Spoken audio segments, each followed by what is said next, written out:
Jamie Lee Curtis, a name that had men across America weak in the knees in the 80s, especially after her bold transformation in True Lies, isn't just a talented actress, but a timeless symbol of allure. But behind that image lies a love life full of mysteries, ambiguous relationships, and rumors of same-sex flings with two major Hollywood actresses. How much of it is real? How much is just clever PR? And why did the Hollywood press stay quiet for so many years? If you want the full story that's never been revealed, watch the video all the way to the very end.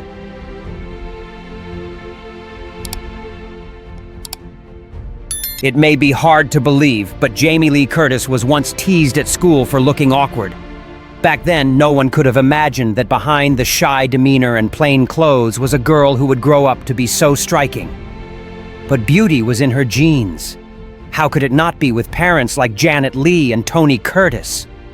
They were one of Hollywood's hottest couples of their time. Remember the iconic shower scene in Psycho? That unforgettable blonde bombshell was Jamie's mother, a true beauty icon. Her father was also a heartthrob who had women swooning, and was even rumored to have had an affair with Marilyn Monroe. Throughout her career, Jamie Lee Curtis has kept her personal life notably private. She never loudly shared intimate details or tried to cultivate a scandalous star persona like many of her peers. But with a little digging, a few interesting details do surface. Her first known romance was with actor Robert Carradine in the late 1970s. They met on The Mike Douglas Show, where Robert surprised her with a kiss the very first time they met. That bold moment sparked a passionate relationship that lasted over a year. The kind of youthful, impulsive love that burns bright in your 20s. Not long after, Jamie was linked to young singer and actor Sean Cassidy.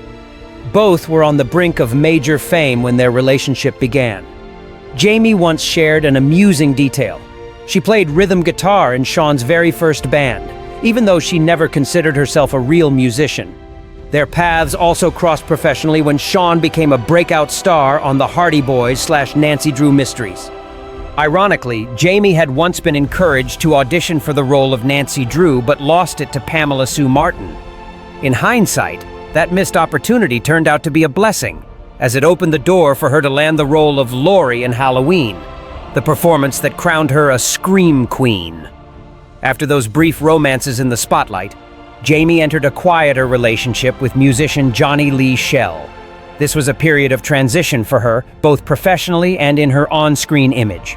Earlier roles had portrayed her as fairly wholesome, but by 1980, the film Prom Night revealed a bolder side to audiences. Still, a shift in screen image didn't mean she became more open about her private life. On the contrary, Jamie grew even more guarded about her relationships, leaving many stories to exist only as whispers and rumors.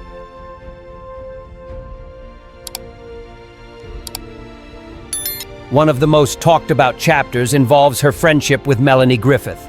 The two starred together in She's in the Army Now in the early 80s and quickly became close. There were whispers that before working together, they may have been romantically linked to the same man, which allegedly created some initial awkwardness. Yet instead of rivalry, they built a friendship that lasted for decades. Other rumors went even further, speculating that their bond may have once gone beyond friendship, but neither woman ever confirmed or directly addressed those claims, allowing the story to drift in the realm of public imagination. Another name frequently mentioned alongside Jamie's is Jodie Foster. The two have long been known as close friends in Hollywood, and when Jodie publicly acknowledged her sexual orientation at the Golden Globe Awards in 2013, many revisited old speculations about the relationship between these two talented women. Still, like many stories surrounding Jamie, it all remains speculation. She has never allowed her personal life to overshadow her career, nor has she turned herself into the centerpiece of media drama. Not long after ending things with Johnny Lee Schell, Jamie began a relationship with production designer Michael Riva. They met in 1980 while working on Halloween 2, and Jamie quickly fell for him. They shared many similarities and both came from well-known families. Riva stood by her during a very difficult period, when her father was struggling with addiction and she was trying to care for him. Jamie and Michael even became engaged, but separated in 1983 before making it down the aisle. In Halloween 2, Jamie once again drew attention from male audiences with revealing scenes. But it was the independent film Love Letters that truly shattered her good girl image. The emotionally intense and daring role shocked the public, while filmmakers quickly began typecasting her in more overtly sexual parts. That same year, Trading Places pushed things even further. Her portrayal of a street-smart sex worker was both humorous and vulnerable. Yet what many people remembered most were the scenes that required her to bare her body on camera. The press at the time eagerly gave her the nickname The Body, a label that sounded flattering but functioned more like an invisible cage. From then on, many scripts that came her way focused more on her looks than on character depth. Her next film, Grandview, USA, continued to lean into that sensual image, as if Hollywood had already decided she belonged in the sex symbol category rather than among serious actors. Years later, Curtis spoke about that period with rare honesty. She admitted she had been swept up in the machinery of an industry where young women were often encouraged to use their appearance as a ticket forward. According to her, many of her biggest roles at the time were about the body, the look, and the allure more than inner complexity. It wasn't a choice she was proud of, but it was the reality she accepted when she was young and didn't yet have the power to say no.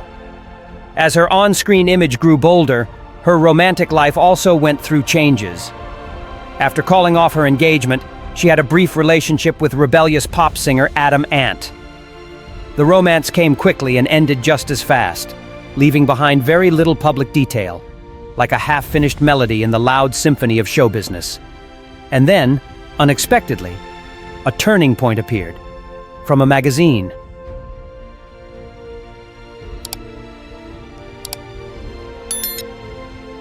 In an issue of Rolling Stone, Curtis came across a photo of Christopher Guest, who was known at the time for playing Nigel Tufnell in the mockumentary about a fictional rock band, This Is Spinal Tap. Just from seeing the picture, she reportedly turned to a friend and said, "I'm going to marry that man." It sounded like a joke, but fate had other plans. She took the initiative and left her phone number through Guest's agent, but he didn't call. A few weeks later, they happened to run into each other at a restaurant.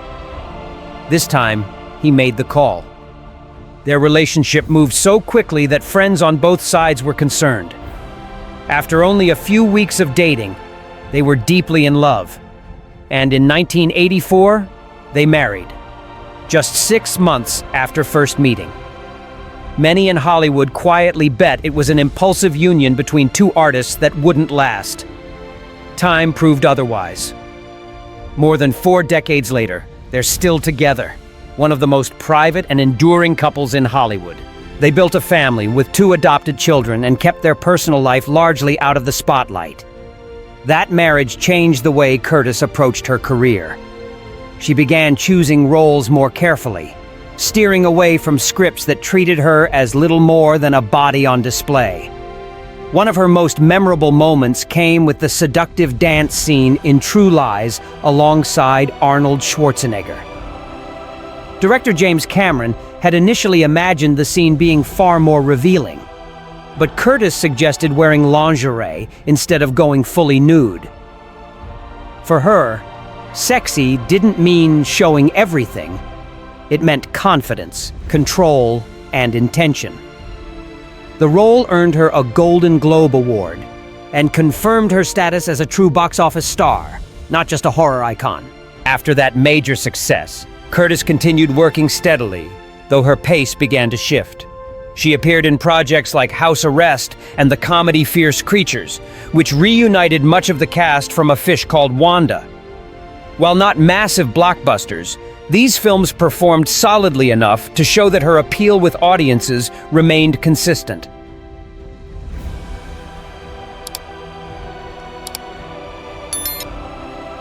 In 1998 marked a double milestone for Jamie Lee Curtis, both nostalgic and career-defining. She returned as Laurie Strode in Halloween H&20 20 years later, a film that revived the Halloween franchise and achieved notable commercial success. That same year, she received a star on the Hollywood Walk of Fame, a symbolic recognition of her long journey from Scream Queen to officially acknowledged A-list star. Not every project, however, was a victory.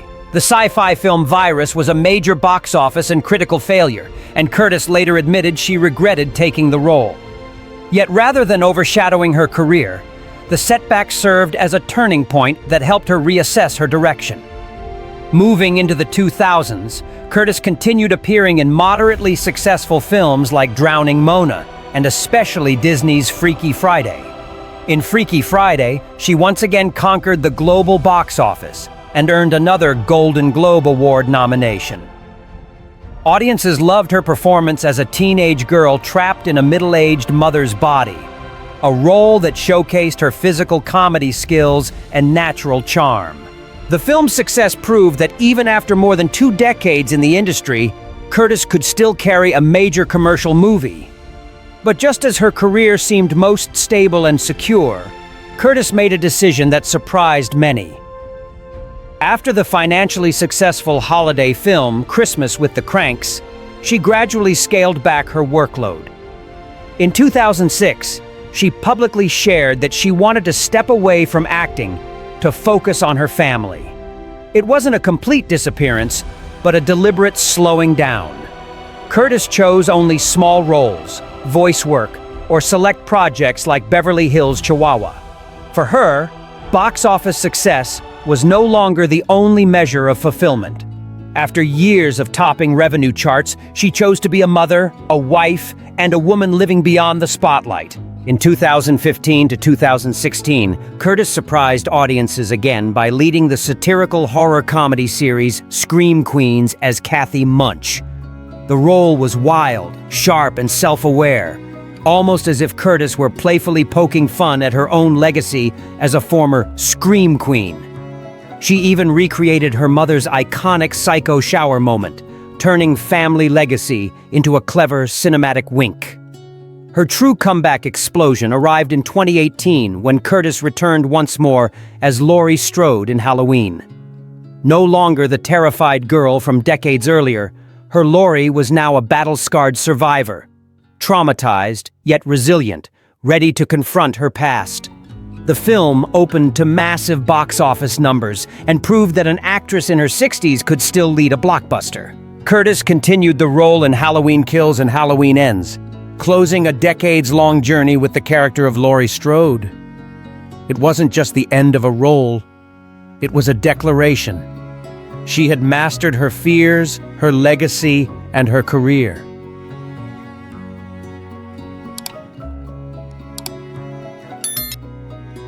If Halloween marked a commercial rebirth, then Everything Everywhere All at Once was an artistic resurrection.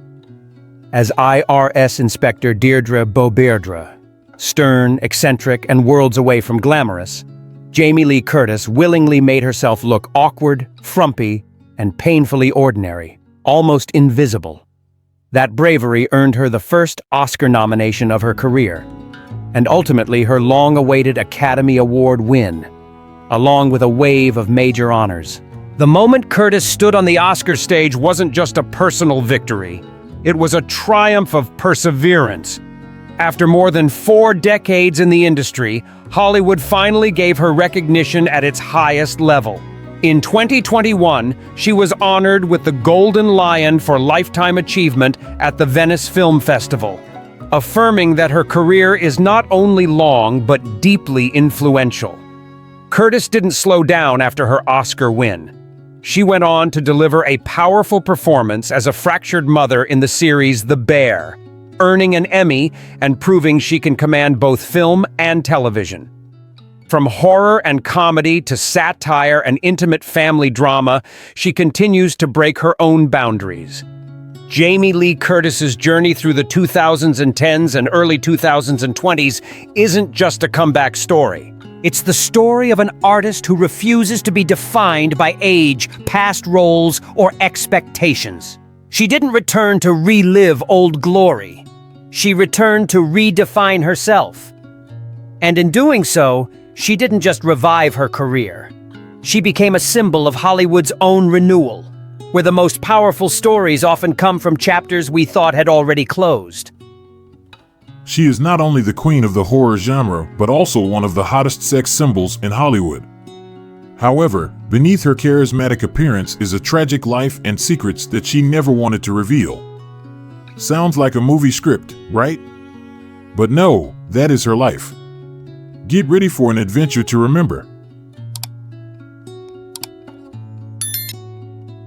Jamie Lee Curtis was born in Santa Monica, California on November 22, 1985. She grew up in a famous family, but also not without incident. Her parents, Tony and Janet, both came from difficult circumstances. Her father was a child of immigrants from Hungary, and her mother, with Danish blood, rose to become the brightest stars of Hollywood. However, this did not mean that Jamie's life was always full of joy. She was born at a time when her parents' relationship was in a state of tension. By the time I appeared, my parents' fame had begun to crack their bond, Jamie once shared. Their marriage ended in noise and not a few scandals, especially when Tony cheated on Janet with beauty icon Marilyn Monroe. It seemed that the life of a star would be glamorous, but Jamie's childhood was filled with pain. She endured the kind of humiliation only a child of the stars could understand.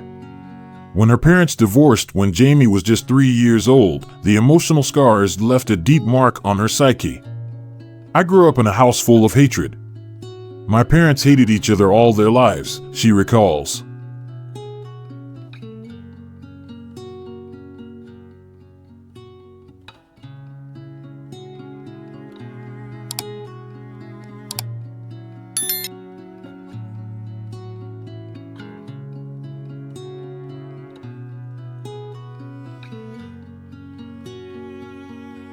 After the divorce, Jamie's mother remarried a stockbroker, and Jamie accepted him as her new father. However, things continued to go wrong when Jamie faced one of the most traumatic moments in American history, the assassination of President JFK in 1963, on her 5th birthday. It was the hardest thing we've ever had to do, she recalls, but how do you cancel a 5-year-old's birthday? Jamie's father also faced a public battle with addiction, and Jamie suffered greatly because of it. Despite the pain, Jamie remained resilient. After graduating from high school, she decided to pursue her acting dream, despite enrolling in law school. I wasn't a great student. I got in as a legacy, like you get in automatically if your parents went there, she candidly shared. I got in as a legacy, like you get in automatically if your parents went there. After just 1 semester, Jamie dropped out to pursue an acting career. Jamie's acting life started with small roles, but it didn't take long for her to make the leap. One of her first stepping stones was a role in the TV show Operation Petticoat. However, after the first season, she was fired. Instead of being discouraged, Jamie kept trying and looking for new opportunities. How do you feel about Jamie Lee Curtis' childhood and life? Like, subscribe to the channel, and leave a comment below to let us know.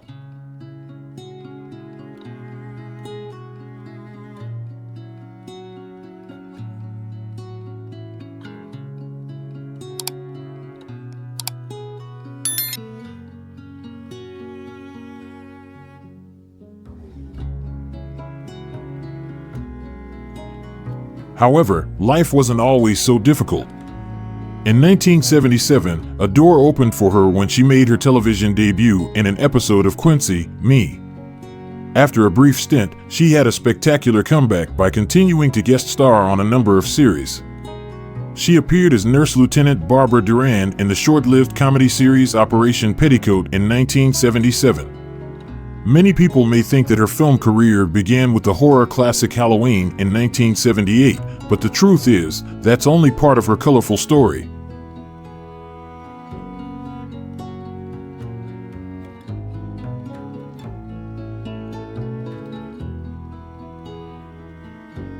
Her first big film was not Halloween but The Fog in 1980.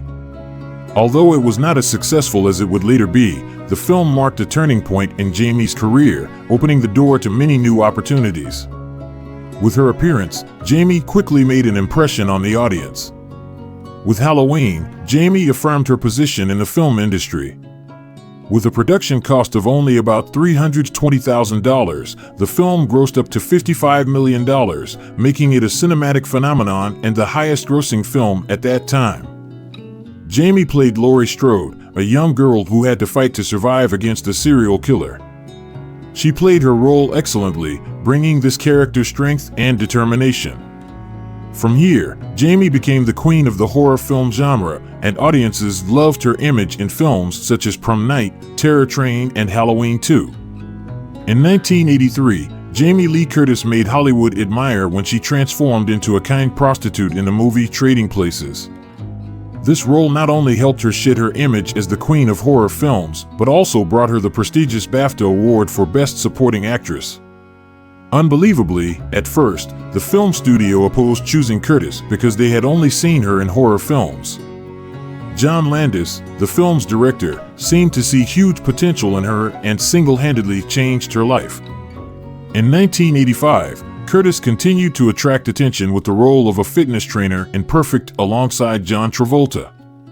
Although the film was not well received, it created a passionate fan base over time, being praised by Quentin Tarantino as very underrated.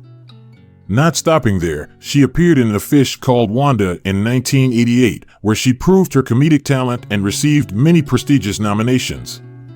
Then, from 1989 to 1992, in the series Anything But Love, she made the audience love her role as Hannah Miller, winning the Golden Globe for Best Actress in a Comedy Series.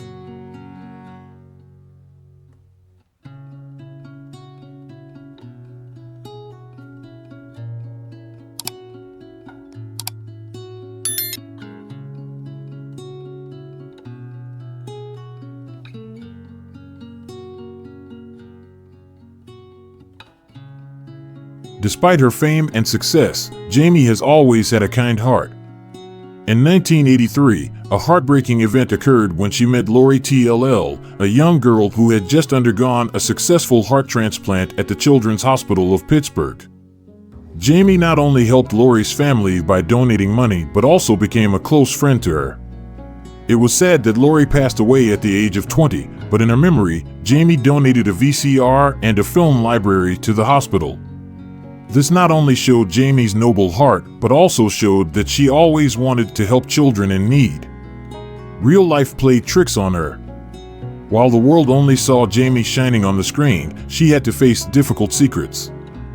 One day, while filming the movie Perfect with John Travolta, she was refused to film by a cameraman because her eyes were swollen. Jamie couldn't help but feel like she had been personally attacked.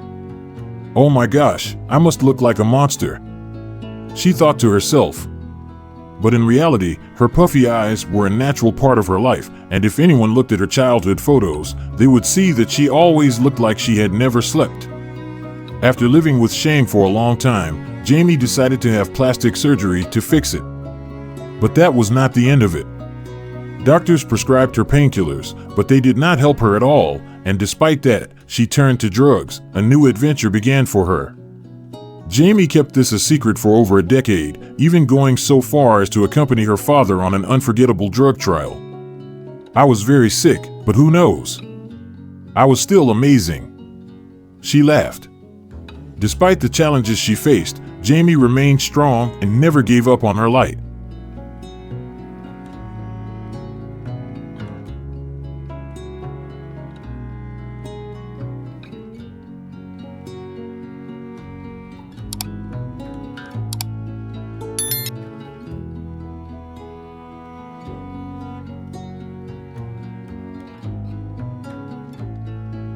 In 1994, tragedy struck again when Jamie lost her brother Nicholas to an overdose. Not only that, she also lost a very close friend, Richard Frank, just a year later. Richard was not only a friend, but also someone Jamie loved like a spiritual husband. When Richard went public with his HIV status, Jamie did not hesitate to stand by him, showing support and sincere friendship during the most difficult days. Richard passed away in 1995, creating an unfillable void in Jamie's heart. But like a flower in winter, Jamie did not allow herself to be overwhelmed by difficulties. She decided to face her addiction and seek help. This journey was not easy, but thanks to perseverance and courage, Jamie found light in her life. She became a role model for many others, affirming that overcoming difficulties is absolutely possible.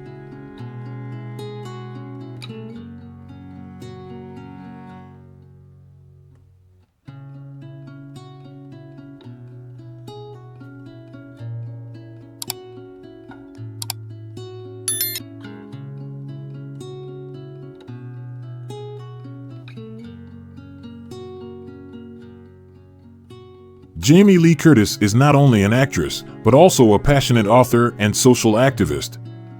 She has written many children's books, creating meaningful stories that help inspire the love of reading in the younger generation. Through her involvement in charity activities, Jamie has shown her kindness and always wants to bring good things to the community. Jamie's journey is not only a story of a successful career, but also a story of love, loss, and resurrection.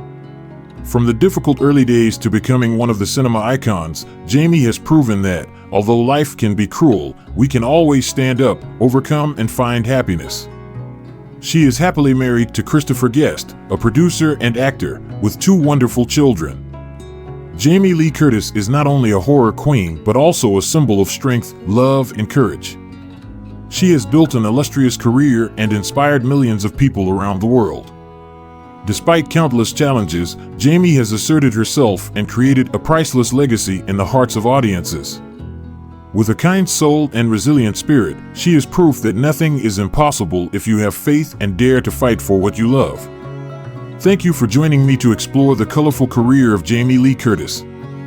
If you haven't seen her movies, find time to enjoy the wonderful works she has participated in. Thank you for visiting my channel. If you enjoy what I share, please give me a like and subscribe. Help us create an energetic and creative community where every video is a real party.